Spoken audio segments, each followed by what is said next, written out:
real plain. That's what I need, Mark. Because for me, I remember I'm like, first of all, a lot of people, though my friends didn't want to even talk about it. We don't even think about dying.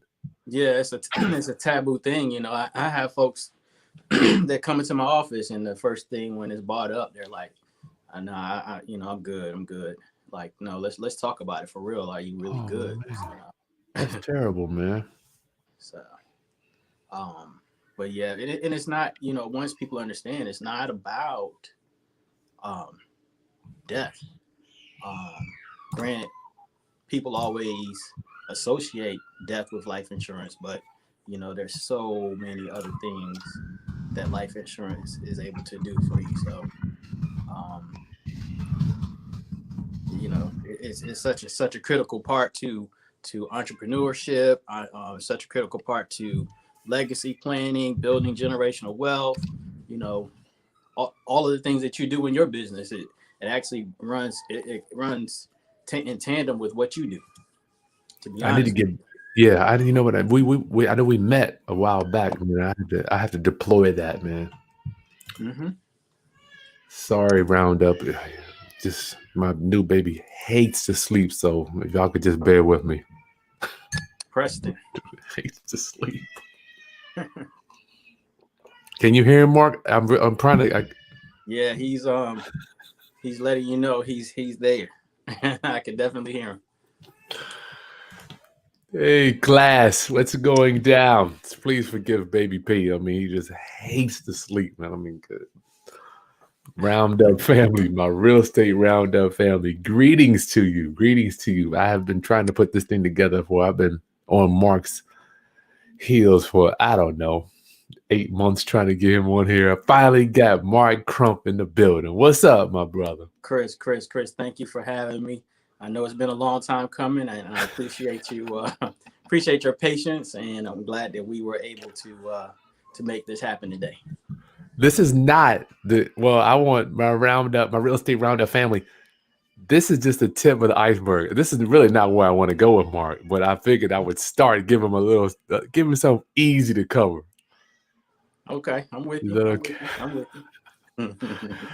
Greetings, class. I am Kris Haskins, and my mission and ministry is to raise your financial literacy through real estate investing and entrepreneurship. In doing that, I get to hang out with you, introduce you to the experts that advise me. And today we've got Mark Crump. He owns a State Farm broker here, right here in Hampton, Virginia. Welcome to the show, my friend. Thanks, Chris. Thanks for having me. Um, Again, I want to say congratulations to you for all the great things that you're doing, and um, just I've seen your whole uh, empire evolve over the years. So I want to say congratulations to you on all the great work that you're doing, and continued success to you on that as well.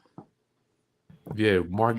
Mark probably we won't go too deep in this, but I know Mark back in the old Kris Haskins, the music business days. We could talk an hour about that, huh, Mark? Absolutely, absolutely, So, absolutely. Roundup, before we get into this, I want to make sure you understand that this Thursday, don't forget, I've got a disc analysis expert coming on, John Pyron.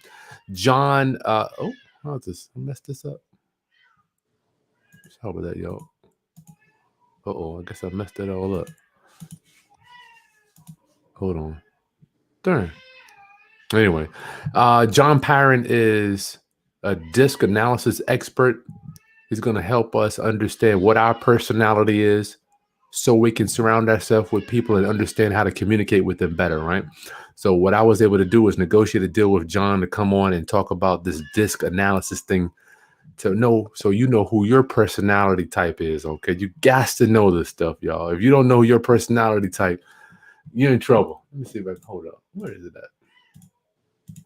Sorry about this, y'all. I think I gotta get the image up here so you can see it. Good Lord, this kid is killing me. Here we go. Sorry about that. So this is the disc assessment. That's John there. And what happens is he's going to have a test for us, right? So we can find out, what are you? Are you a D? Are you an I, a S, or a C? right? There's a whole bunch of different personalities, the tested questions he's going to give us so we can find out who we are, right? So Thursday, 3 o'clock Eastern Standard Time, you're going to hang out with me and John Pyron. He's done over 3,000 of these disc analysis things, and I want to share them with you so you know who you are, okay? So, Mark, life insurance. I know we had some questions real quick, but give us a background about how did you get here and how did you become into doing real insurance?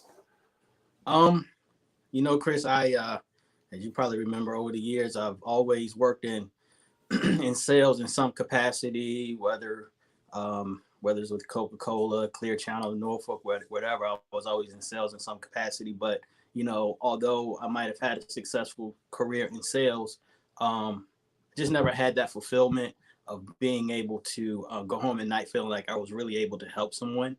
And so always had an entrepreneurial spirit. So always wanted to have my own business.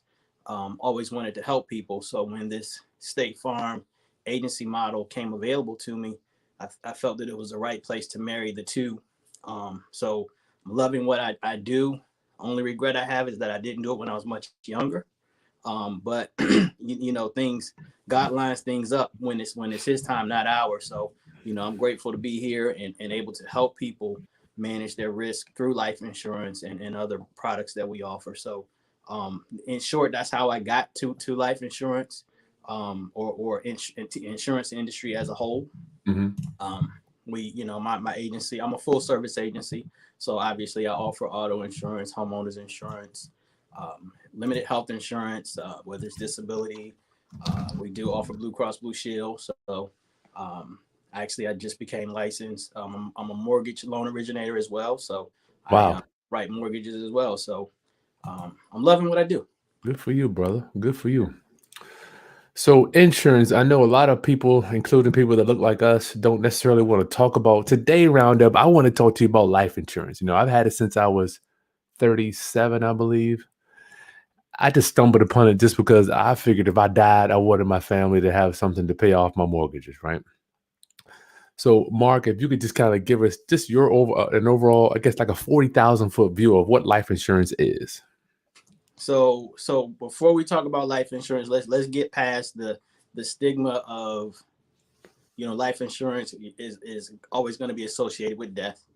And I'll always make the analogy that life insurance is like a pickup truck. Everyone needs one, but nobody wants to buy one. So we at some point in time where if you don't own a pickup truck, you're always going to call someone and ask them, can you borrow their pickup truck?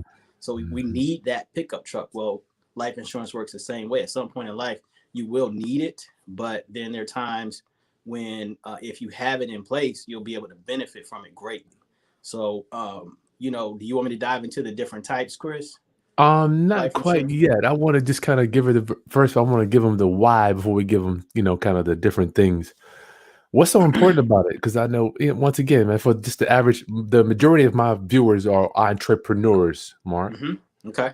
So we have different Okay. philosophies, whether it's different for an employee, self-employed, business owner, entrepreneur. Okay. So that what you just said is the most probably what ties life insurance into it is the why.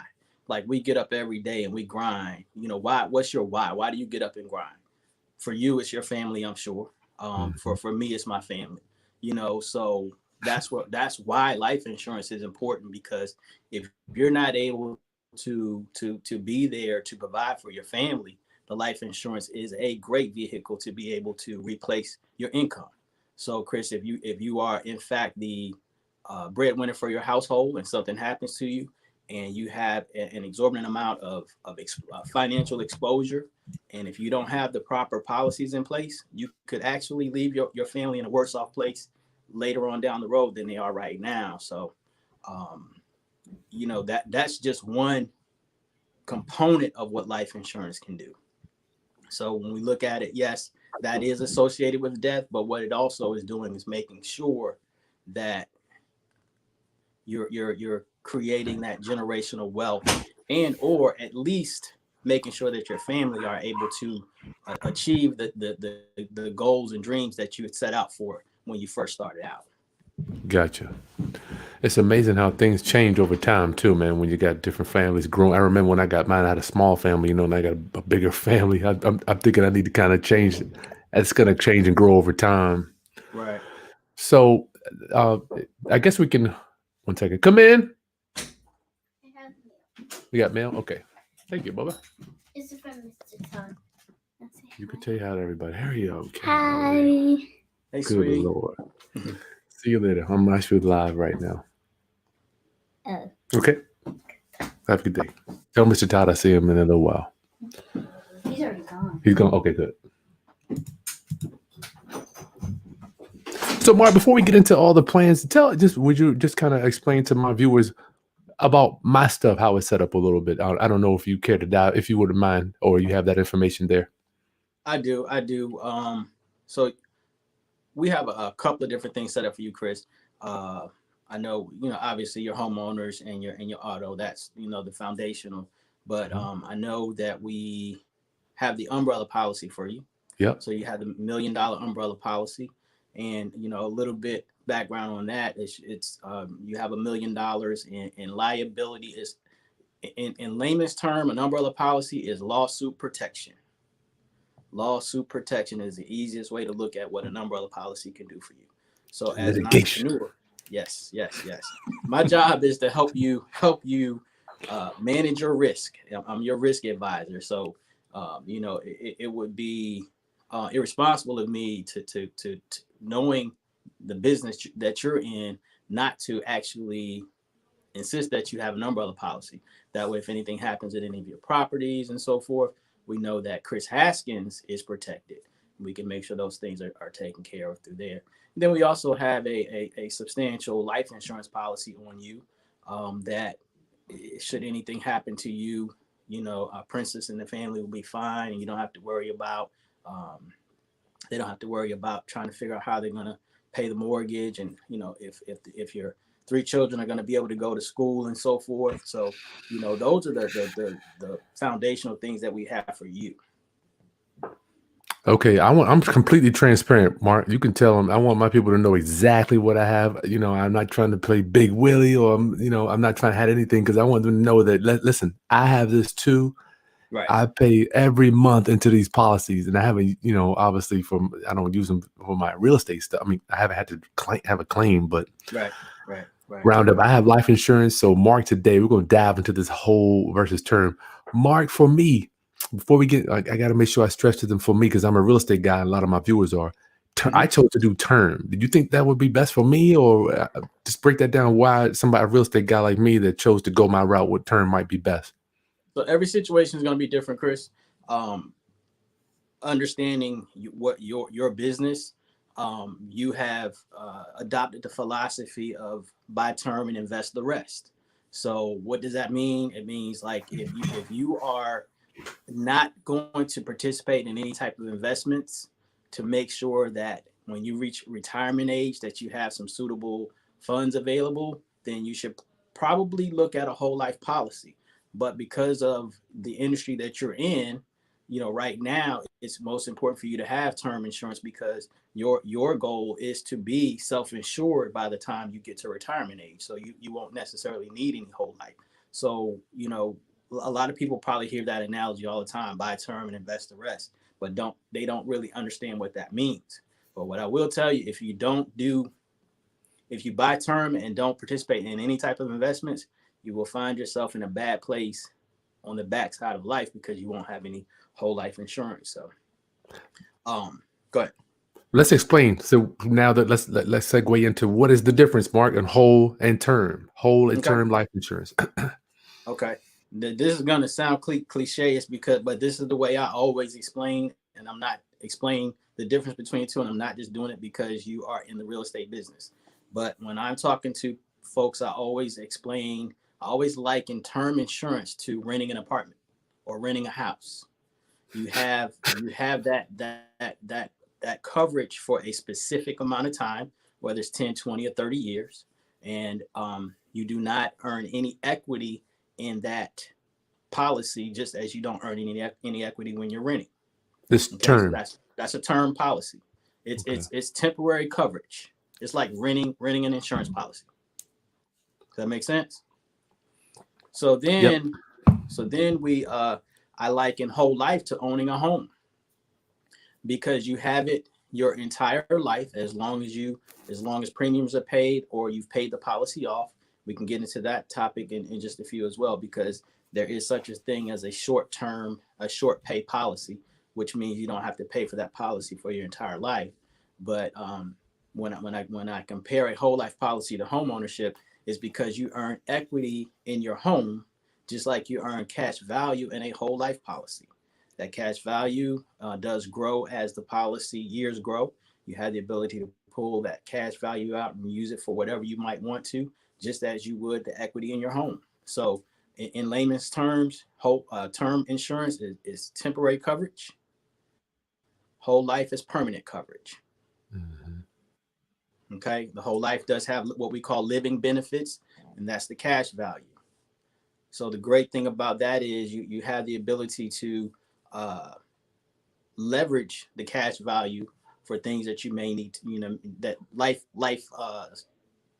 circumstances that may come up. You have the ability to leverage the cash value in those situations.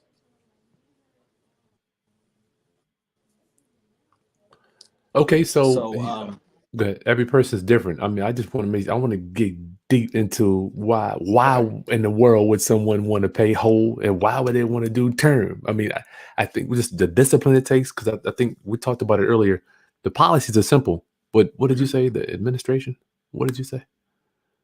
The uh policies are simple, but how you actually apply them. how you I forgot what I said, Chris. The application, Application. the application, how It's you it can be apply. a So beast. Yeah. yeah, absolutely. So the reality is, if I have someone to come in my office and they're heavily involved in investments, and they have a pretty solid portfolio,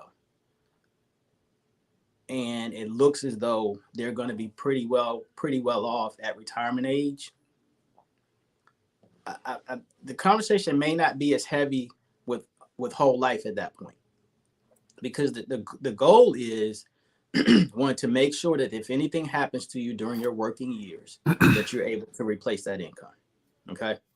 The goal is so that if even beyond those working years, if anything happens to you, your family is going to be okay from a financial perspective. So if your investments are set up in such a way that you're able to do that through your investments, then you don't necessarily need the whole life. You'll be okay with the term while you're still building. So in your case, the term worked best for you because you're still in a building process, but you do want to have that comfort of knowing that if anything happens to you right now, that your family will be okay, just as they would be when you reach retirement age. So that's the difference between the two. Now, if you reverse this, and a person comes in and they do not have any investments, depending upon what age they are, I'm going to be probably recommending they look at a whole life policy for a number of reasons. One, to be able to build some cash and so forth. Let's say 35. I want to be specific here, Mark. Let's say 35 to 40 years old. Okay. That's the majority. 35 to 40 years When old. yeah, Okay. somebody that And doesn't have a bunch of investments, and they're employed.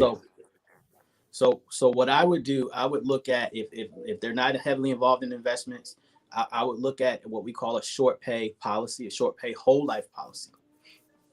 And the reason why I say that is because we at State Farm, we have 10 year, 15-year, and 20-year whole life insurance policies, where you only pay on them for that specific amount of time.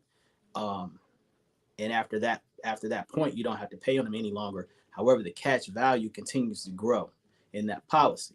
So it's an excellent way to build some capital for retirement in that policy, and at the same time, you're able to have that death benefit there as well. So let's just say, for instance, I have a 35-year-old that comes in, and they do a 10 year short pay policy. So at 45 years old, their whole life policy is paid off, and they could have anywhere from $30,000 to $40,000 in cash value in that policy.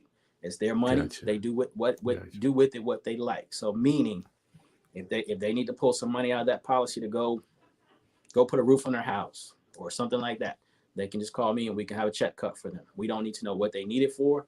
Unlike a 401k where you have to, you pay the penalties and so forth to take money out. It's a great way. You can literally use a life insurance the same way as you would a 401k. You just don't have the same restrictions.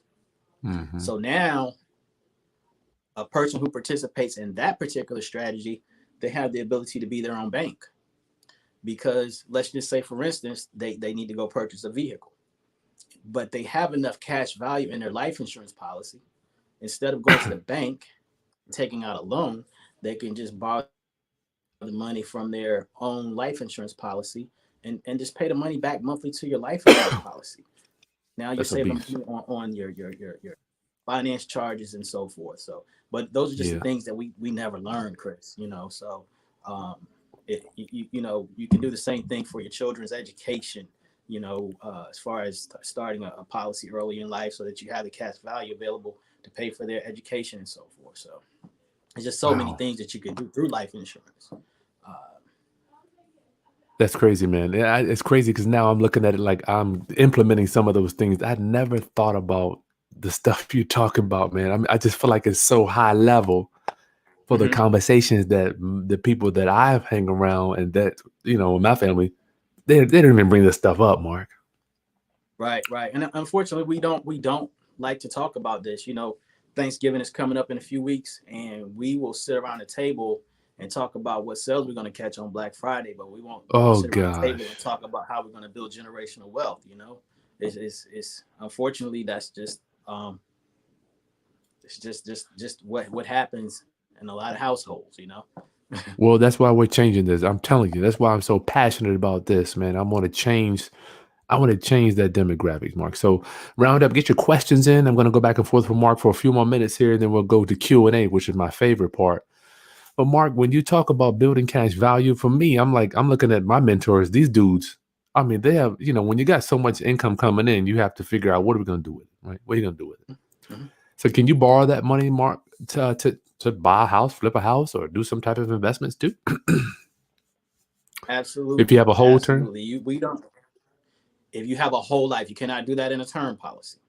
Whole life, on whole side. If you have a whole life policy, and let's just say you find a house that you want to pick up, and it's $30,000 or $40,000, and you have that in your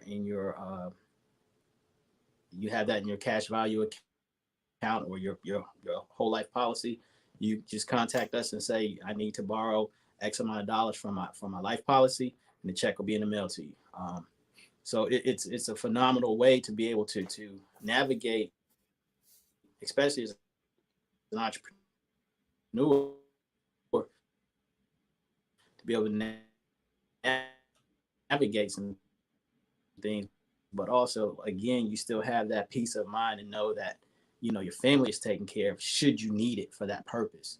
I'm a huge fan, and Kris did about this before, but there is such thing as a State Farm office. The way that return of premium works is, let's just say, for instance, you need Hold on, Mark, you cutting up. You said there's such thing as a what? I'm sorry. A short return of premium. Can you hear me now? Yeah, return of premium. Go ahead. Okay, return of premium term policy. So it's a term policy. So while you may not earn any cash value in this policy, you will have the ability to get to, if you're still around at the end of that term. So if it's a 10-year, 20-year, 30-year, if you're still around at the end of that term, we give you back every dime that you put into it. So let's just say, for instance, you have a $500,000 term policy over 30 years. And just depending upon age, and I'm just throwing numbers out here, but let's just say that policy has you've paid $85,000 into that policy over the course of that time frame. Well, if you're still living, we give you back a check for $80,000. If you pass away, your loved ones get $500,000. So when you think about that from a bird's eye view, it's like having a bank account with the death benefit attached to it, because all you're Mhm. doing is putting money to the side into this policy that we're going to give back to you if you're still living. But if you do pass away, we're going to give your loved ones much more than what you would put into it. Nice. So that's called a return of premium policy. So I do like those, and I do have some homeowners who, from a strategic perspective, they'll purchase one of those so that they'll buy it when they buy their home, and they'll do it for 30 years. But as they get closer, what they'll do is go ahead and cancel that policy, pull all the cash out, and dump that into the balance on the home so they can pay the house off early. So because at that Wow. point they don't need the coverage anymore. So it's Mhm. really, if for those out there listening, just make sure that you sit down and you have a strategy. Make sure you explain to your insurance professional what your strategy, what your goals are, so that a strategy can be put together to meet those goals. Is there any difference for income, Mark? One of the questions I wanted to ask you, say if it's the average American, $40 to $50,000 a year, how much insurance do they need? I mean, does a person need more or less, or is it all about what we would like our families to have if we were to move on? So Chris, it's a loaded question, and not to be really technical about it, but what I would ask you is, let's just say, for instance, that were you make $50,000 a year. So first question I would ask you, if you were not around, how many years of your income would you like to leave for your family?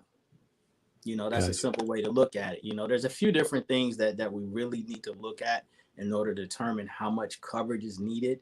Hmm. How much financial exposure do you have? Meaning, are your children still are they still at an age where college education is going to be an expense? So we need to cover that. We need to cover any outstanding mortgages, any outstanding large debts. So it's really a matter of sitting down Wow.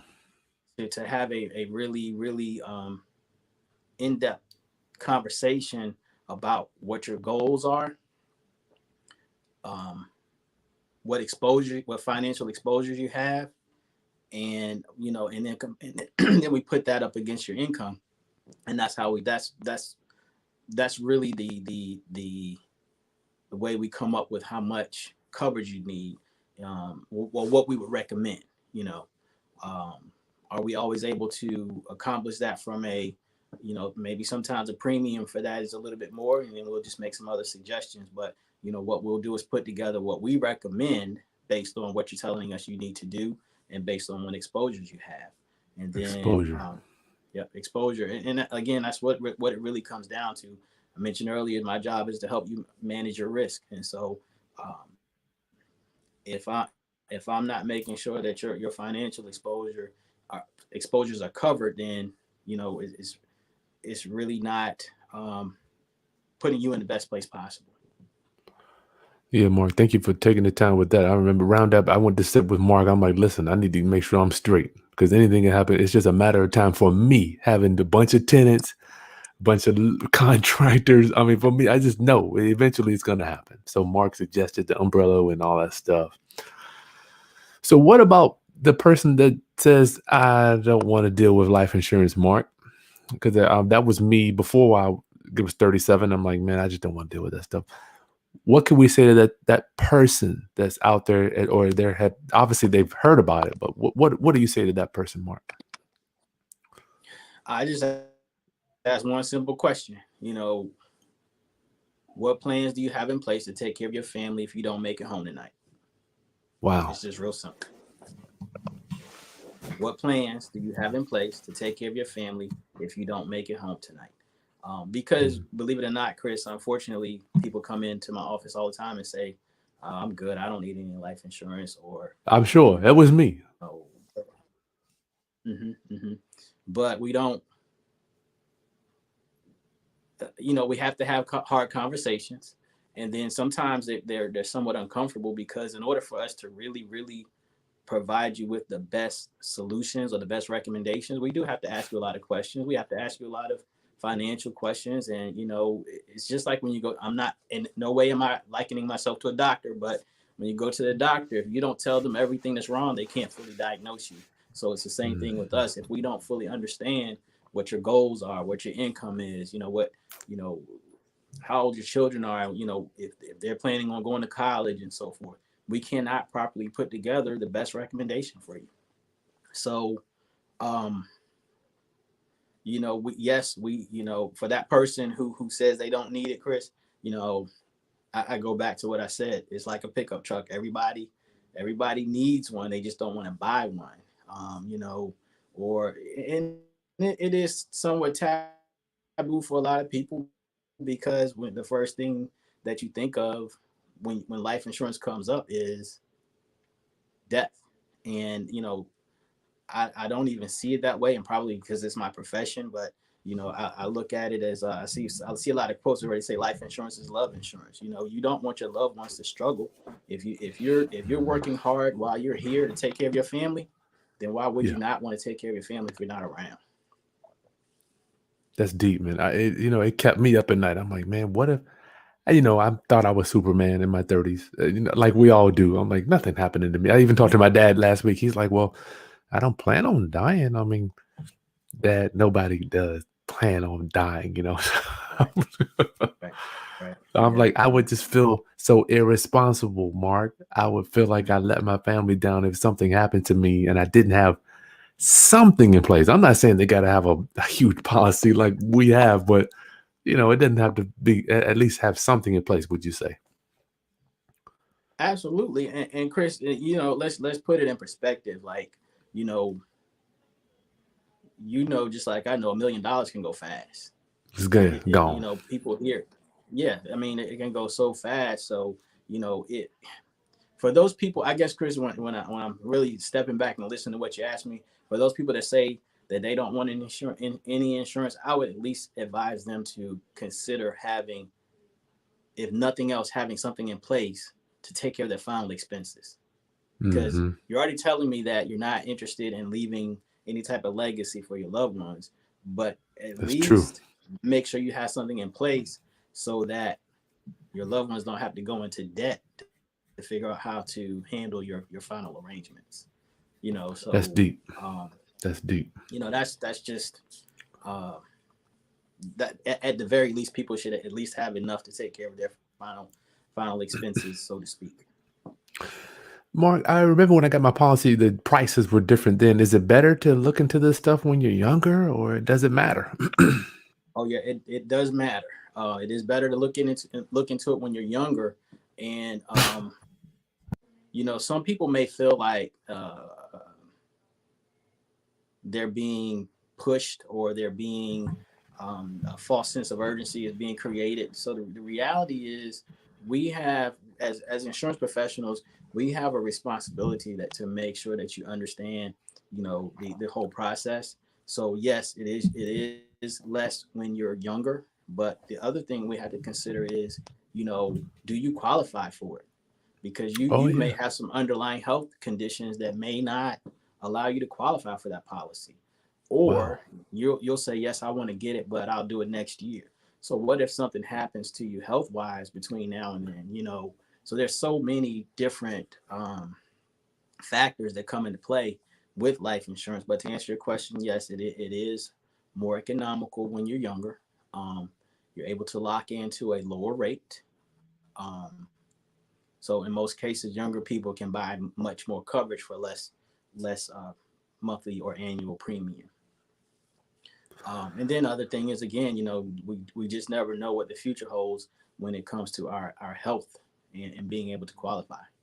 hmm Yeah, I was nervous. They came to do me. They had a nurse. Well, I don't know. I don't know if it was a nurse or somebody came to my house, took my blood, all Mhm. type of stuff, tests, took my weight, and I had to fill out all this paperwork. Quite Yep. interesting to Yep. We experience. have it is we do have companies that we uh, contract with that will come out to your home, or you can actually come to our office and do it back in a conference room. But Okay. that's a part of the process for most policies, depending upon the level of coverage. There are a number of factors that are looked into, whether it's your uh, obviously your vitals, prescription drug history, and so forth. So, um, and it's just to the that's just a part of the underwriting process that Yeah. that's an industry standard. It's an industry standard. Yeah, I wasn't necessarily mad at it. I just want my people to know that they're gonna come and check. If you asking for $1 million or $500,000, they're gonna check see what type of product that you are or presume. Right, right. How You about know, this for I don't want them to, but for the smokers, Mark? I know is there anything different that's gonna be on policies that I don't want my Roundup homies to be smoking, but I know some of them do. understood, and it's not the end of the world for your Roundup followers that smoke. We are still able to cover tobacco use. It is rated a little differently, so obviously the pricing will be a little bit more for someone who uh, does indulge in tobacco use. Hmm. Some states, other marijuana and so forth. In the states that is legal, is kind of rated the same way. It's just unfortunately in Virginia because it's not legal. Gotcha. That's a whole different story here. But yeah, it's just a different rating, meaning the premium is going to be slightly more for those that smoke. It does not disqualify you. You're still able to get coverage. You're still able to do the same things, build a cash value, and so forth. It's just gonna cost you a little bit more. All right, y'all. So if you're smoking, I'm here. I'm once again. I want to be transparent with Mark for you guys because I love y'all. If you're smoking, you're gonna pay more. And, Is that, and it, let me let me chime in on that one as well, because there's been a time or two where I've asked people if they smoke, and they say no, and Mhm. then once they do the blood test, it comes back, and it it shows up with tobacco use. And so when I go back and say, I thought you told me that you didn't smoke, and they said, well, I don't. I vape. And I said, well, you do realize that Oh, that's a byproduct of tobacco, so it does show up. So just know that that vaping does qualify as using tobacco products for those that are looking to go out and get life insurance. But hmm. again, it doesn't disqualify you. You're still able to qualify uh, for coverage, even if you use tobacco products. I didn't know that. So the vaping is gonna be okay. So that's the same. Okay, my real estate roundup people, get your questions in. I got several over here on the side. I got one more thing I want to ask you, Mark, and then we'll get to some Q&A. Okay. Um, I'm just thinking about my policy. I have it in a folder. What would you recommend to keep these policies, Mark? I just don't say if I'm not here to tell my wife this stuff. I mean, for me, it's so much stuff. But let's just get strictly to the life insurance leg, if you will. How do we Okay. have a policy? Do we have a family? Do we say it's in a safe deposit box? I mean, what do we do to make sure it's in the right location and it can be access to something were to happen? So, I mean, I can speak for myself. I have um, my will, my trust, and my life insurance all in a binder together in a safety Gotcha. deposit box. And I've designated loved ones who know exactly where that stuff is. So, I Okay. always, whenever I deliver a life insurance policy, I always encourage my policyholders to keep this with your important documents. You know, everyone may not have a safety deposit box, but if you have, a fireproof box at your house or something like that, that you keep all of your important documents in, that's where I would put your life insurance. Um, would not be a bad idea to also notify let's just say, for instance, you have your auto insurance with State Farm, but your life insurance happens to be with Globe Life or some other company. It's not a bad idea to notify your auto insurance company who your life insurance is with, because a lot of times when people pass away, the first place they call is the auto insurance company to say, hey, my loved one just passed away. We can't find any documents. Did Mhm. they have any life insurance with you? And so we can look in our notes and say, no, they didn't have with us, but they did notify us that they had it with XYZ company. So just make sure that, I would say make sure that someone knows, if you have life insurance, someone knows where the documents are and or who that policy is with. All right, just so I can repeat, I just want to recap. If you're investing, heavily investing, then perhaps term might work for you, Mark. And we're not advising anybody here. If you work full time, don't have investments, perhaps whole life policy could be a better choice for you. Is that kind of where we're at? Absolutely. And I will say this, Kris, whole life is not a bad option at any time. Either way, gotcha. Either way.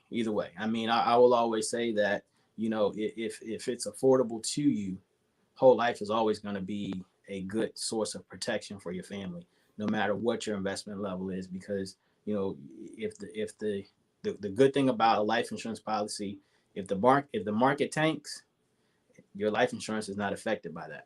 Mm-hmm. So if there are people who heavily use this, use life insurance in addition to their investments as well. So if you, I'm not saying, I don't want to be confusing at all. If you are investing and you can afford to have both, I would recommend both, because at least you have a safety net with the life insurance. Because if the market does tank, you have folks who heavily participate in life insurance because of the cash value. Yep.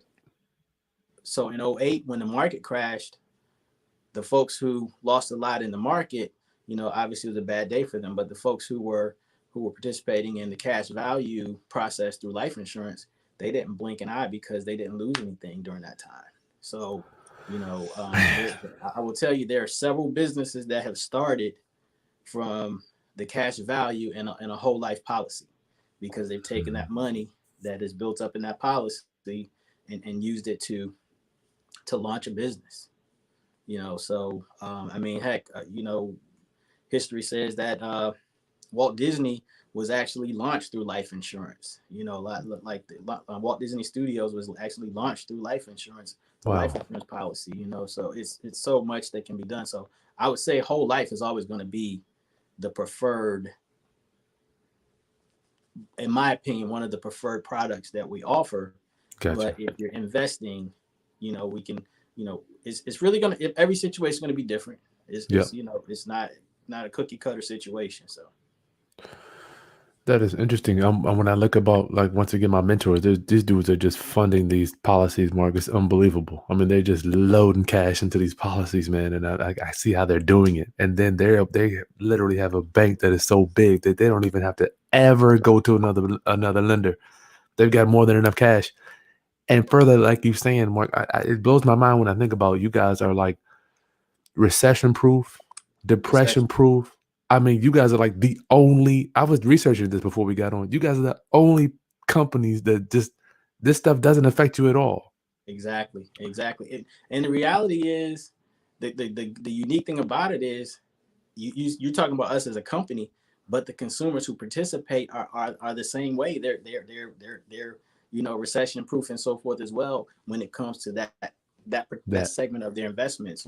Yeah. I think you and I have talked about this before. When you think about reducing your Social Security exposure, when you have your taxable, when you retire, when an average working person retires, if they're heavily involved in the market, the money that they have to start taking when they have the mandatory distributions, well, that counts as income for that year.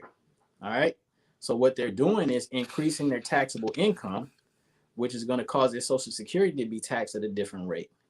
Well, if you do the same thing through a life insurance, the cash value in a life insurance policy does not affect your taxable income in retirement. Nice. So it's a dynamite way to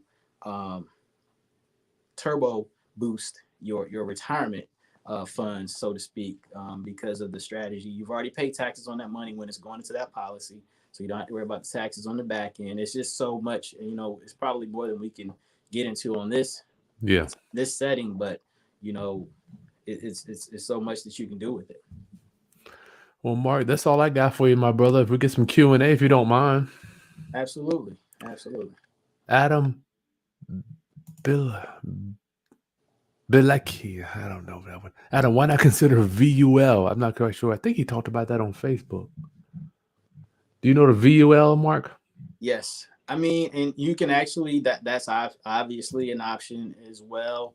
Mark, Um, what are we talking about here? I have no idea what he's talking about. so it's a universal life product. It's a universal life product. So universal life insurance is from a for the sake of not going too deep into insurance, universal life insurance is a product that gives you the ability to adjust your coverage. It does give you Hmm. the ability to do the same things. If you have to fund a universal life policy properly in the beginning in order for it to operate the same way. But that VUL is actually a great way as well. The VUL strategy is a great way as well. But it's a universal life policy, um, which we offer as well. Darn, I didn't know. I feel like I'm so unknowledgeable when it comes to this stuff. So I need to learn this VUL. I'm taking notes too. Is it the same thing? He said his VU has much better growth potential and the IUL should be considered also. Is that the same thing, Mark? What is IUL?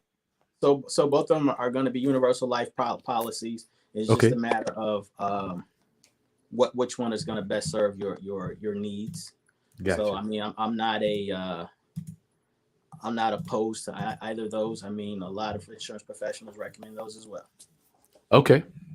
I know. I think so what happens is with life insurance, it does get a little bit overwhelming for folks, and I try to, especially in a setting like this, explain the most foundational uh, products and services.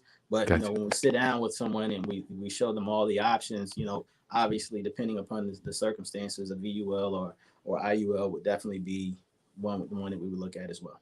That's cool. Adjustable, huh? Mm-hmm. Thanks, Adam. That's a good comment there, buddy. Roundup, get your questions in here for Mark Crump, broker with State Farm. Just talking about life insurance. My thing is, man, life insurance is so boring. I want to make it sexy. I don't want to make it feel like I'm just going to a grave talking about it. Chris, I tell folks all the time, this is not the most sexy thing in the world, but it can definitely be sexy when it comes if you need it. Yeah. Okay. William, do the living benefits include the standard 4 to 6% dividends, Mark? So some of our limited pay policies do have the dividends. Probably closer to the fours. It depends upon which product it is. But you do have what we call guaranteed cash value, which when you think about any type of investments, there's not many things that you'll get a guarantee from. So we're able to illustrate for you is what the guarantee is versus what it could potentially be if depending upon the market. So that's one of the reasons why I'm a fan of the short pay policies, because we can guarantee you a portion of guarantee you the cash value. Short pay. I think we mentioned that. Mm-hmm. Timothy Webster wants to know. He's a Facebook user. Can't for some reason it's not porting over. Is it good to have a whole life policy and a term life policy, Mark? It's not unheard of. I have both, and moment of transparency here. We talked about this earlier, and I think I saw one comment just now and there. Someone saying, "If you're wealthy, why do you need life insurance?" I'm going to answer that one real quick, and then I'll go back to the Ooh. combo. Okay, let's do it. So, if you're wealthy, why do you need life insurance? So, um, the reality is, if you're wealthy, you probably don't need life insurance. So what we recommend, unless you're Hold up, no, already Mark. Let me cut. What you say? Life insurance in the essence of if you pass away, but you so could well, still use it for wealth building. I mean, you could still use it to generate more. I'm just thinking about that as a tool. right. So I mean, so the question is, it looks like Jean is her name. She's Yeah, asking, Gene. if you're I'm sorry, wealthy. Gene. Yep, I missed that one. yep. If you're asking if you're wealthy, why do you need life insurance? So let's qualify wealthy. What is wealthy? For one. Number two is your wealth. Is your wealth to a place where you're able to leave generational wealth? If Mm-hmm. not, the life insurance can be used to leverage your wealth to be able to leave even more for the next generation. Yeah. So I'm not going to say that you don't need it if you're wealthy, but at the end of the day, if you are wealthy and you're comfortable and you know that all of your needs are going to be met, you may not need life insurance, or you may not need as much as the person who may not be wealthy. So again, when you hear that phrase buy term and invest the rest, that's because and it's Dave Ramsey who actually is the person that you probably hear say that the most. He's an insurance professional, and he says buy term and invest the rest. But his philosophy is when you're just starting out and you're trying to build wealth, you're still building. That means you're not wealthy. So if something happens to you while you're building, you're going to need insurance. You're going to need life insurance for your family because you're still building. But Mm-hmm. if you're building wealth and you get to retirement and you have amassed the wealth that that you were attempting to attain, at that point you don't need the life insurance because you have enough. You've enough investments. You have enough income that you don't necessarily need it. So um, it just depends upon what your goals are too. So that wealthy, do you need it if you're wealthy? It really comes back to what your goals are. You look at a Warren Buffett or someone like that. He even at his level of wealth, he still has life insurance that whether he's leaving it. Well, he's already established that he's not leaving it to his children, but whether he's Yeah. leaving it to whether he's leaving it to Foundation or whatever. other organizations and foundations. Yeah. So, there's always, something that you could actually benefit from having life insurance. Mm-hmm. Now back to And the other Gene, I question used was, to. Oh, I'm good. sorry, go ahead. Good. No, go ahead. Go ahead. Gene, I would say the same thing. My goal was I'm just gonna pay my real estate off, right? And Mark and I have had this conversation. I'm like, okay, once the real estate is paid off, now what? For me, it's like, now what? Now what do you do? So Mark is showing me different plans for this. Is just Gene. I hear you when you say that, but it's life comes in stages, right? And once you pass that one stage, you're like, you don't want to just stay there, right? You want to do bigger and better. So, Gene, I hear you. I just want to make sure I put that out there because what we think is wealthy really might not. Well, it's like once you get on the NFL, what's the next level? Once you make 100 grand, what's the next step? So I think Mark hit it on the head when he said, "Well, what is the first of all? How do you even define wealthy?" Right? But it changes as we grow and get better, become better, and accumulate more assets. Absolutely. So I think the other question was about the stackable policies, or not necessarily stackable, but whether you'd have term and whole life. Yeah, that's Um, what Tim Webster. yep, Tim. What I would say, it's not uncommon for. Actually, I have term and whole life myself. And just a moment of transparency. So my term policy is specifically for financial exposures that I have. So actually, I have a couple of term policies. I purchased one term policy on myself when I bought my house, so that if anything happens to me, my wife can take that one policy and pay the house off. Nice. I have another one for any financial exposure I may have through my business. So it just depends, and so it's not uncommon to have multiple terms. It's not uncommon to have whole life on top of that. So it really comes down Gotcha. to what your needs are. But yes, you can have term and you can have whole life. Good point. Roundup, get your questions in. We got that Nick wants to know what is the rate of return on that whole life policy that pays out, and who determines that rate of return? Mark. So um, as I mentioned earlier, it's probably going to be close to the fours, but it's really so. So State Farm, for example, we are a mutual company. And so because we are a mutual company, we actually share our dividends with our policyholders. So when you talked about the financial position of our company, so our life insurance customers actually benefit from the financial status of our company. So through the life insurance, so dividends are paid out based on how well our company is doing and based on the market as well. So there's a few factors, Nick, that actually determine that. So one being the market, other one is the dividends that get paid out from that particular company. All right, Nick. Hope that helped you out there. Tony, hey Tony, she's out there in Vegas.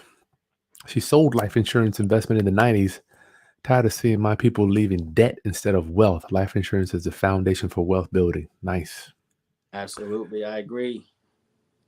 I agree. Nikki wants to know, what about qualifying when you're overweight but no health issues, Mark? Good question. So there, so we have what's, I mentioned this term earlier. It's called a rating. So we are able Ratings? to, yep. So we are able. It's a table rating. Not to get too deep into the underwriting side of it, but so just as a smoker's policy is rated differently. So Okay. so just as weight class, it may adjust the premium, but we do have folks who are still able to qualify, even if they are a little overweight. Gotcha. Clay. Hey, Clay. Mark, is it better to get your children into a whole life policy as early as possible? Absolutely, absolutely, because obviously you take a 5-year-old and you look at what the premiums would be in comparison to a 50-year-old. Um, is going to actually be more economical, or more economical to do it. The other piece that I always share with people is, if you have the ability to get into a whole life policy as early in your life as possible, and pay it off early, you never have to make a decision as to whether or not you want to pay that bill later in life. What I mean by that is this, Chris. When seniors retire and they're on a fixed income, oftentimes they're looking for ways to trim their expenses. And so one of the first things traditionally that they let go of is their life insurance. When at that age, that's one of the things that they really, really need. So if you have what we call a short pay policy, if you've paid it off when you're 35, 40 years old, or even if it's a child and it's paid off by the time they're 20, they never have to make the decision as to whether or not they're going to let go of that policy, because it's already paid off and it's building cash. So yes, to Clay, to answer your question, there are certain people who actually, I have policyholders who have done short pay policies on their children every 10 years. So I actually have a policyholder who their son he's 30 now. He has 3 life policies that are paid off. And so, wow, he's just building cash value in 3 different policies. Man, that's a beast. Well, Mark, I'm glad that you are talking about this today. This conversation doesn't happen in the circles that I'm rolling with, so that's why I wanted to bring this to my viewers, man. Thank you. Absolutely. Clay said he's heard the term riders. A friend has a rider added to her insurance policy that pays for her care when she becomes older or ill. Can you speak on riders, Mark? Absolutely. So the universal life policy that the gentleman asked about earlier does have a provision where you can add a health rider on it, that you can actually use it for in times of illness, or either for extended care, if if you're in a facility or something like that. So you can either use the if you have a traditional policy, a lot of people don't realize that if you have a traditional whole life policy, obviously you can use the cash value towards those things, but there are riders that you can add on to a for us specifically, it would be added on, that rider would be added on to a universal life policy. So actually Clay's saying a term rider, which it's going to do the same thing. So there's a couple of different things that you can do as well, because even on a well, he said he's heard the term rider. He's just talking about the term in general. Okay. Yep. So so those are actually very, very beneficial. It gives you the ability to add that additional coverage on that policy. So now you have a policy that is going to be dual function, so to speak, where it is going to provide the life insurance coverage as well as some additional coverages on the health side. Gotcha. Roundup, get your questions in. Nick wants to know, with this COVID-19, will that have any bearing on the payouts? Perhaps if there's a moratorium time before the payout starts. That's a good question, Nick. Great question, Nick. What I can tell you is, as insurance professionals, we were all holding our breath when this whole COVID-19 thing came around.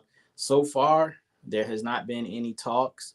We don't know what the future holds. And I'll be transparent with you, at least with State Farm, there has not even been any adjustments in the underwriting. So meaning, if someone has contracted COVID, they're not rated any differently than someone who had the flu or anything else.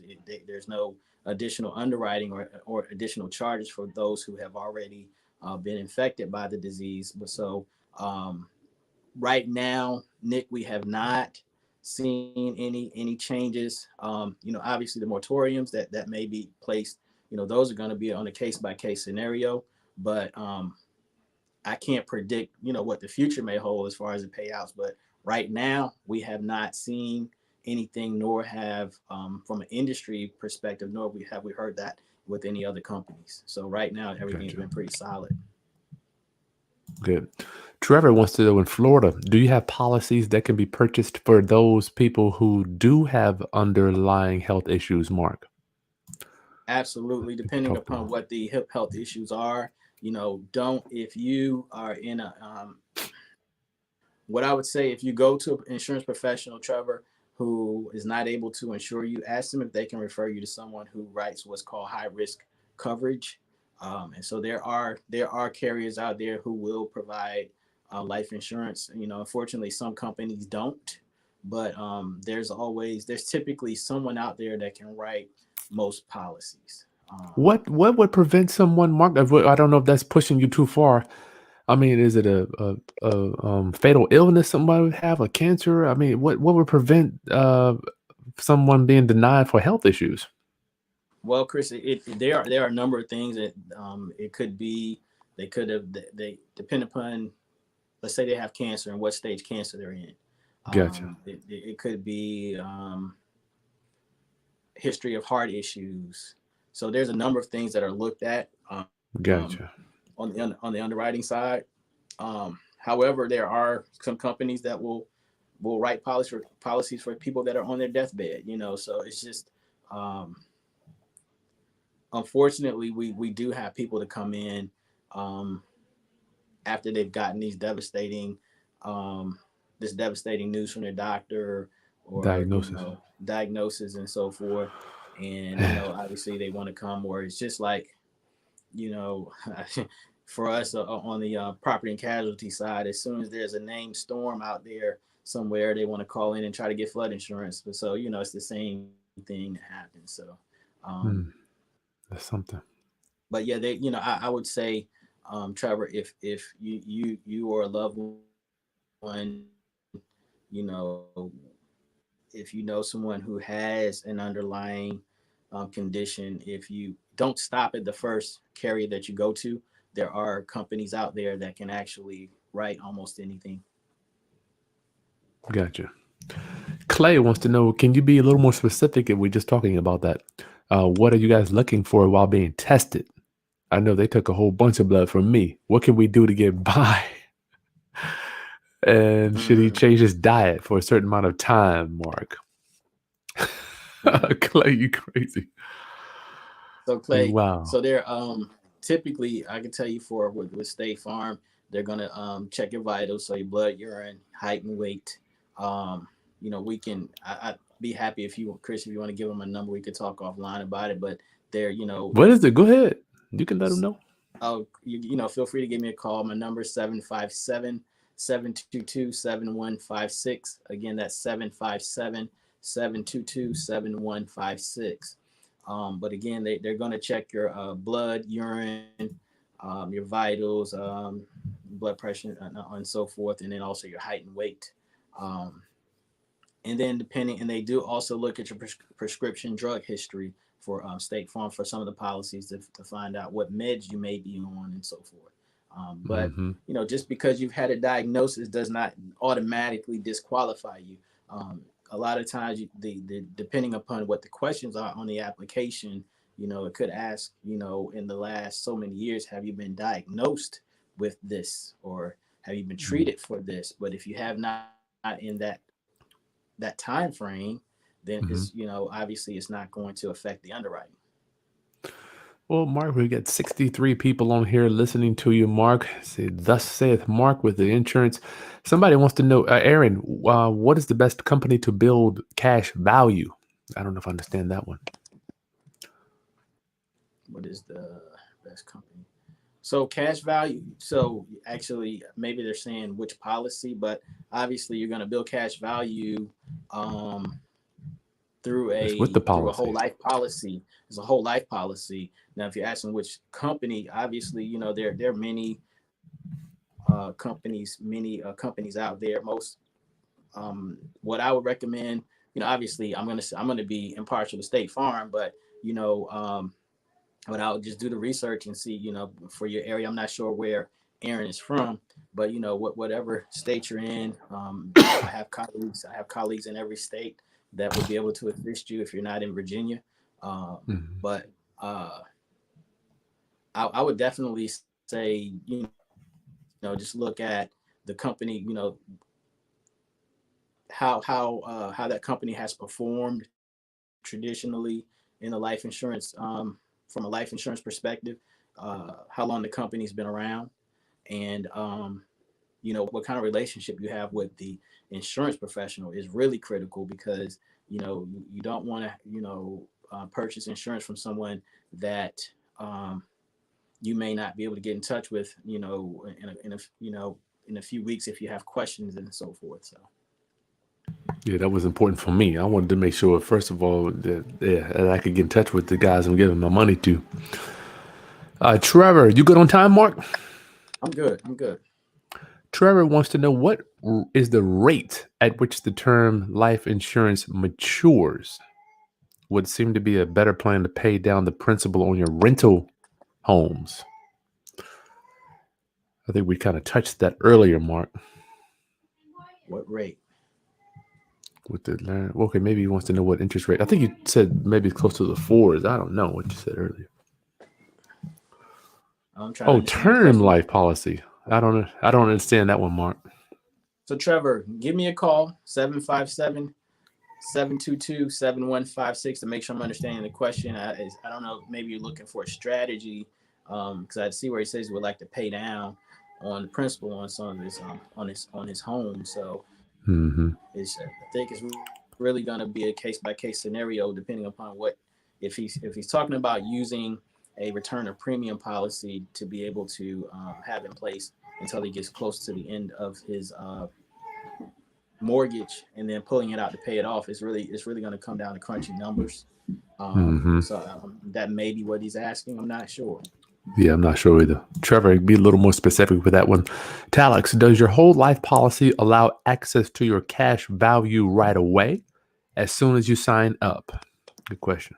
So your cat, tell us, the answer is yes. But it is going to be based on the amount of cash value that you have accumulated. So obviously over time, I wish I could have illustrated one for you, but over time the cash value grows as you actually fund your policy. So but to answer your question, you do have some cash value available right away, but it takes time to build significant cash value.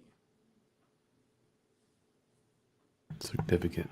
Look at this one. This is interesting. Keep your investments on the Tao. Whole life insurance is a scam. Anyone that tells you otherwise is a scam artist. Whole life is a tax on the ignorant. Mark, what would you say to that? Obviously, that person has their opinions, and I think this goes back to what we were talking about earlier. Everyone's going to have different, you know, views of what where they should put their money. So if that Hmm. person, obviously that person has other plans in place. Yep. Lisa, hey guys, is there a such thing as a universal policy? I heard that it's whole and term life combined. Is that true? Yes, that's the universal life policy that we were talking about earlier, Lisa. So the universal life policy, you do have the ability to adjust the coverage amounts through the life of the policy. Um, they are a little, um, a little more involved as it pertains to making sure they're funded properly. But yes, you do have the universal life policy. Is it is a critical part of life insurance. A lot of folks use it. Some folks prefer to go by the universal life. What I would say is make sure that you have a full understanding of how that policy works, and make sure you understand how the illustrations. So when I say illustration, it's a projection of how that policy is going to perform in X amount of years. So just make sure, like the common mistake with the universal life policy is it's not funded properly from the beginning, and which means on the backside of life, you're either going to have to pay more into it to be able to keep it enforced, or Mm. it's not going to do the things that you anticipate it do. So uh, excellent. This universal life is an excellent component, is an excellent strategy, as long as it is properly executed in the beginning. Gotcha. Latasha says she's a breast cancer survivor, Mark. Would she possibly qualify for a life insurance policy? So Latasha, I would say yes, you would. Not knowing all of the uh, details, but if State Farm is not able to, I know that there are some companies that will actually provide coverages for breast cancer survivors. Gotcha. So just basically, I'm hearing a lot, Mark, that we need to possibly just think about a plan, period. Whatever the plan is, just think about some type of a plan. Absolutely. I mean, it's just like um, when you sit down and do your business plan, you budget, you go over your budget, you go over, your marketing plan and so forth. So, in our lives, we have to have a plan as well. And so, a critical part of that is, yes, we budget in our lives. We make sure that we set goals for, whether it's goals for ourselves, goals for the family, goals for our children. Well, to make sure that those goals are actually accomplished, one of the most critical components is going to be having some type of plan in place to make sure that if things don't go the way that you expect them to, that you do have a something to fall back on. So, Yeah. um, I don't subscribe to the, is when folks say that whole life is a ripoff. I just have a hard time with those conversations, because um, at some point in life you're going to need that insurance. You know, whether it's for um, investments and so forth, or whether it's to make sure that your loved ones are not in a bad place One or when the you other. die.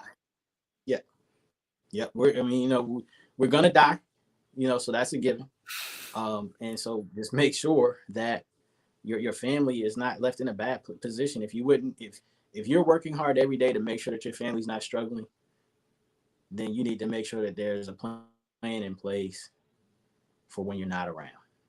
Hmm. Another thing is, and I know you, I don't know how much time we have, but Go I'll ahead. always Yeah, talk you good. about with, now this is going outside of the investment piece or anything like that, but when folks say that they have insurance on your job, if you have insurance on your job, that's great. But there's a couple of things that I would ask you, and that is, you know, what type of financial calculator did you use to determine how much coverage you have? The reason why I say that is because when your job, when you sign up for your benefits at your job, they tell you exactly how much they're going to give you. So that means you didn't have any say so in how much coverage you have. They're going to give you one times or two times your salary in most cases. So that's great. It's always great to have a coverage on your job, but the challenge is you don't own that policy. You know, you don't. They don't Who give you owns a the policy, policy to Mark? take home. Say it again. Who? If you said the employee doesn't own the policy. So, Chris, I know it's been a long time since you worked for someone. so I mean, so I just so paid a premium.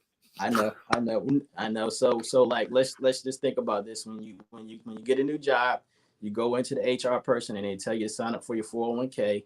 They tell you to sign up for this life insurance and so forth. You pick your health plan and so forth. But they never give you a life insurance policy. They tell you that you have this coverage, but you never take a life insurance policy home with you. You don't know what the policy number is or anything. That doesn't What? mean that you don't have coverage. If you think about it, you've never had that. That doesn't mean that you don't have coverage. And I'm not knocking it. I say always get it. If you're going to be able to get X amount of coverage from your job, absolutely get it. But my recommendation is outside of your job, you need to have some coverage that you own, whether it's term or whole life. Make sure that because if you leave that job, you don't have that coverage anymore. Oh, they're the ones that implementing the policies, what you're saying. Yes, yes, Oh yes, man. yes. So you better have So a policy then. absolutely. So like you know they're paying for that policy through your payroll deduction, right?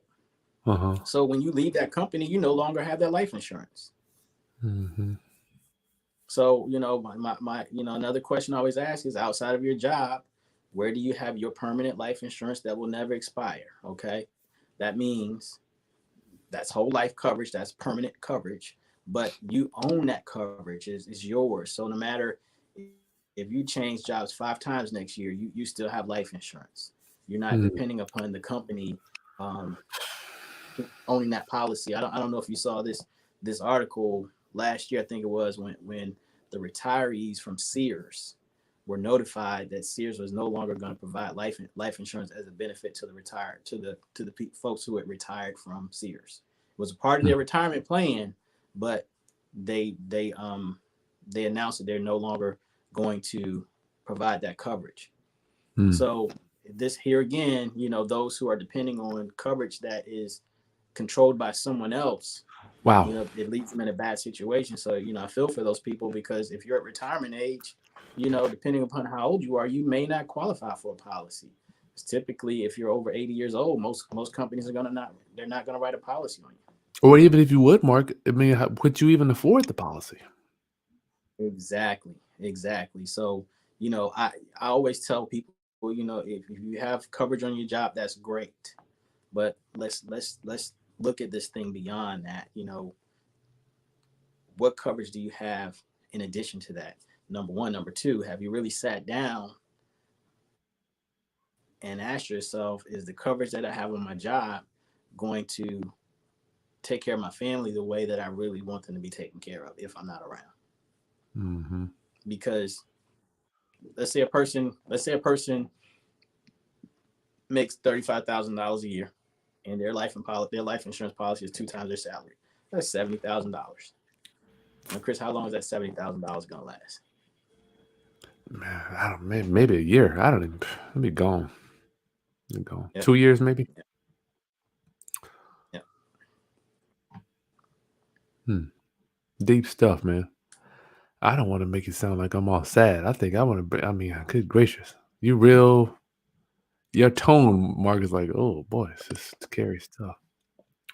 Oh, it's not scary at all. It's scary. It's scary when we don't have a plan. But it's not scary at all. It's just the harsh reality. And I'm passionate about. I probably sound this because I'm passionate about it. I've seen um and I don't mind sharing this, and I know my wife wouldn't mind, but I've seen the benefits firsthand in my family.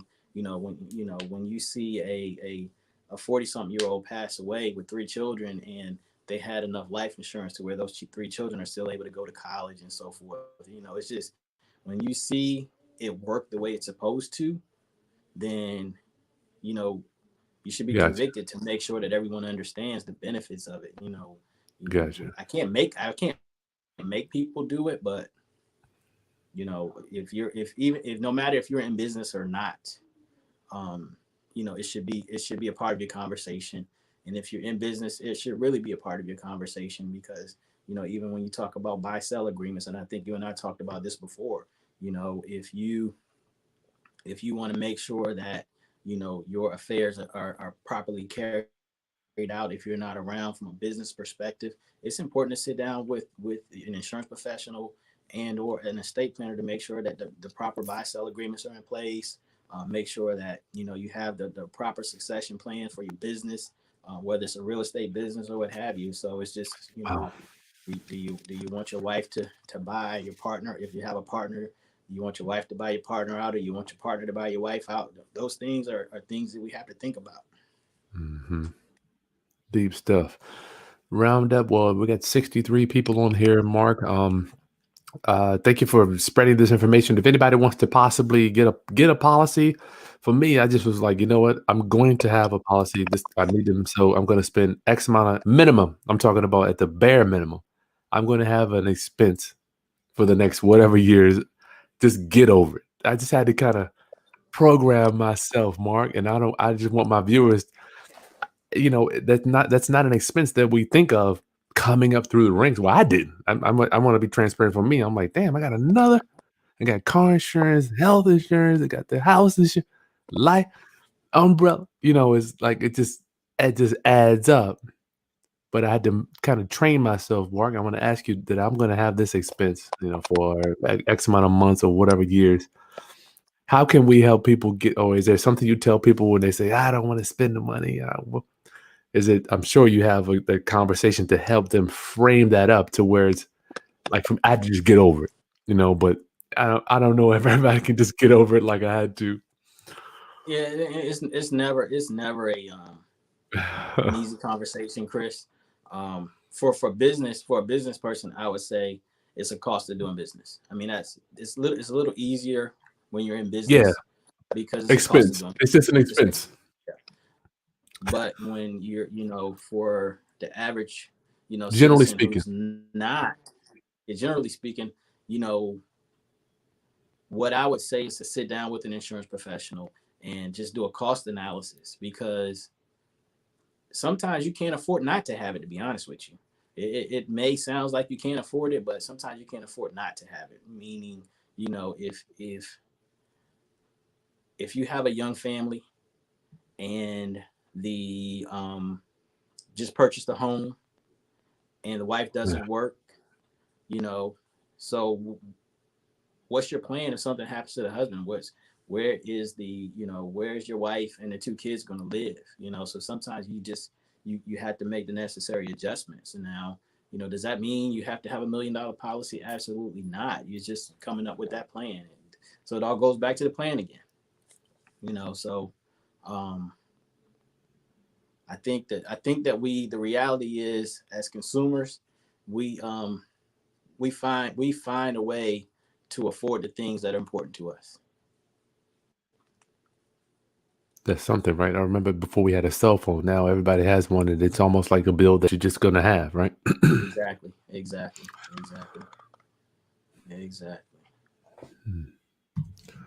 Well, this has been Mark Crump, and if somebody wants to get in touch with you, let me put your information. Matter of fact, I need to put that on here, Mark. I'm gonna put it on the screen. 1 second. What's the best way to get in touch with you, Mark?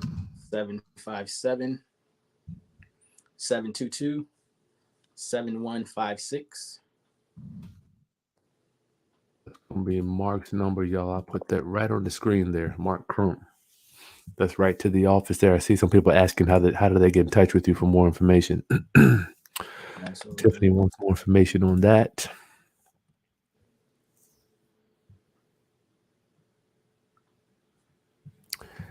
Yeah, man. So I'd like to get just your final words. Roundup. This has been with Mark Crump, life insurance. Hopefully, you've been able to make a decision on whether you need whole, term, or both, universal. Mark is the man to talk to if you have any questions. Locally here in Virginia, do you write policies out of state too? No, I'm licensed for the state of Virginia. However, obviously, State Farm operation in all states, and so I do have colleagues that I can refer folks to Gotcha. in other states. So feel free to give me a call, and I can point you in the right direction if you're not in the state of Virginia. Yep. All right, Ron.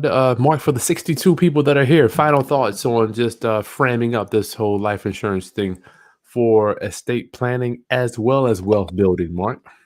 Well, again, I thank everyone for taking time out of your day to tune in. For me, Chris, as we talked about before, life insurance is a critical part. And if I think there's some stigmas that are attached to life insurance, where they think that individuals in the life insurance industry are just looking for an opportunity to earn a commission. And it's real simple. I tell folks all the time that what we're talking about, it's going to do a whole lot for your family than it would ever do for me. So what I mean by that, Chris, if something happens to you, I don't make $1 million. Your family makes $1 million. So it's so if we could get out of the mindset of looking at the insurance professionals as just trying to find a way to earn a commission, if you find the right insurance professional and they really sit down and actually understand what your goals are and what your needs are, and they put together a solid plan to be able to protect your exposures and to be able to help you build that generational wealth, then it's a phenomenal plan to have in place. Um, I know this may sound arrogant, but like a lot of times if someone sits down and shows you a better plan, I would ask yourself, what plan do you have that's better than that plan that they showed you? It's real simple. If they're able to show you a plan that actually makes sense, then do you have another plan that's better than that plan? If not, then that's probably what you should, the direction that you should move in. So you're being literal with that. You're literally Absolutely. saying, okay, if you have a better plan, maybe it is a better plan. Right. But when I say that, though, in most cases, those folks don't have any coverage at all. That's my So, point. You're yep. saying this. Let's compare the two plans. Yes, let's compare the two plans. The plan that you have that where there's no coverage, and the plan that I have that's gonna at least protect your loved ones if something happens to you. Gotcha. That's cool. Good stuff. I want to make sure we're talking about this because I was so nervous when I got my policy, Mark. I'm like taking the blood, nurse coming over.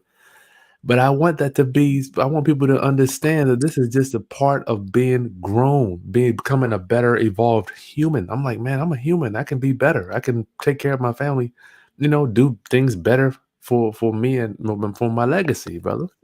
Yeah. And, Chris, it's funny. Someone mentioned COVID earlier, and I will tell you that it has caused a lot of people to analyze a lot of things in their lives.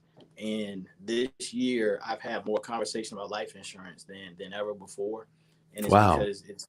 because people are really looking at this. We don't know what this disease is going to do.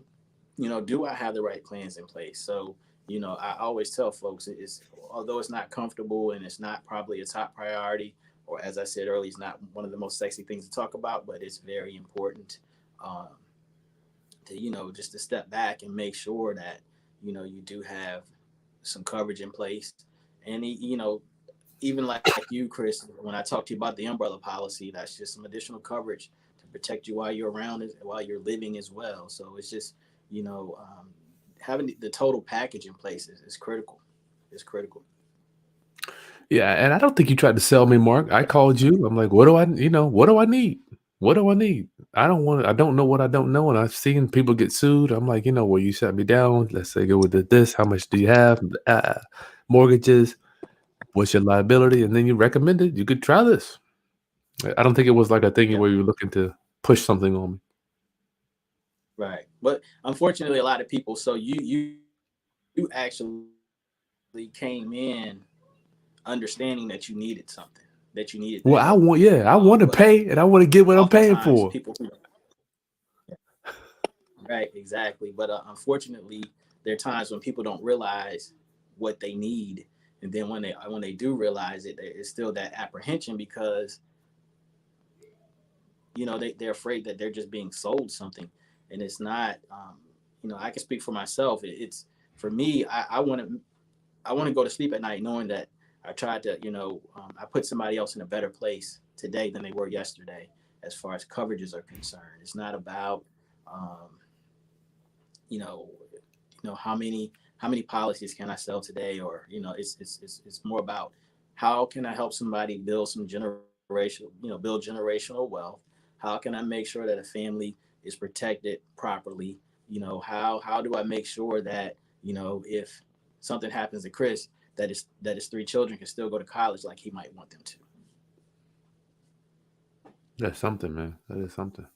When you think about that, I'm like, for me, just part of being grown, bro. I'm like, man, am I gonna be a boy or be a grown man? Yeah, exactly. Okay, thank you so much, Brother Mark. Roundup. This has been a cool session, and I want to make sure to remind you this Thursday, I got my disc analysis expert coming on, John Pyron. He's going to do disc analysis, show you how this thing's how it's broken down. Are you dominant? Are you an influencer? Are you cautious, or are you stable? Which one are you looking for in your life? So don't miss that Thursday. It's going to be an unbelievable session. You got to know who you are. Mark, thank you for your time. Make sure you subscribe, Roundup.